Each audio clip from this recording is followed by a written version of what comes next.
ঘটনায় টাকা বহু লক্ষ আমার হারিয়ে গেছে, মানে বাজে অবস্থা, মানে যা অবস্থা মানে আপনি জানেন না।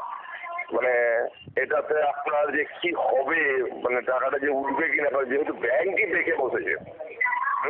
এবার টাকাটা তো ওঠা দূরের কথা, আমাকে আক্রমণ করছে, আমাকে ভয় দেখাচ্ছে, অ্যাকশন দিবে, এই করে ওখানে গেলে আপনার গ্রস মিসকন্ডাক্ট এইসব। তার ফলে আমি অসুস্থ হয়ে বাড়িতে এখন ছুটি নিয়ে বসে আছি, এই অবস্থা।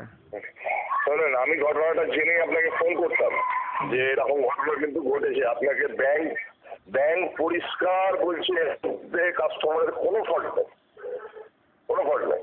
এটা টাকা মানে ওখানে মানে মিসিং হয়েছে, ব্যাংক এটা বিশ্বাসই করছে না।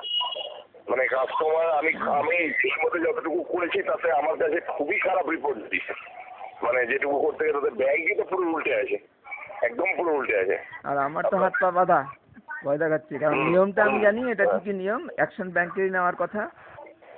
কিন্তু ব্যাংক অ্যাকশন তো দূরের কথা, পুরো আপনার এগেনস্টে কথা বলছে। কিন্তু বিষ্ণু ঘোষ আরেকটা ট্রে ভেতরে যে ট্রেতে করে টাকা গেল, ওই ছবিটা দেখতে এসেছিল, ওটাও দেখেছে। আমি ছুটি ছিলাম ওই সময় দেখেছে। আমার ওই বোর্ডের ছেলেটা ফোন করে টাইম ডেট জেনে নিল, বললাম ওটা একদম ক্লিয়ার এসছে।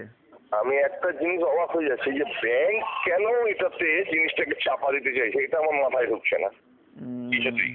এটাই আমার ব্রেনে ঢুকছে না। আপনাকে আমি বলবো না,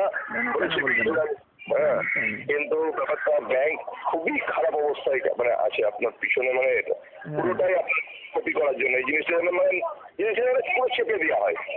মানে এই হচ্ছে ব্যাংকের। এই ক্ষেত্রে সঞ্জীব দা এসছে, দেখি সঞ্জীব দার সঙ্গে একবার বসি আমি, সঞ্জীব দাকে দিই মানে বুঝিয়ে বাজিয়ে। এখন ব্যাংকের দিক থেকে যদি প্রেসারটা থাকতো না, টাকাটা পেতে কিছু অসুবিধা হবে না, কিন্তু ব্যাংক একদম উল্টো লাইনের কথা বলছে।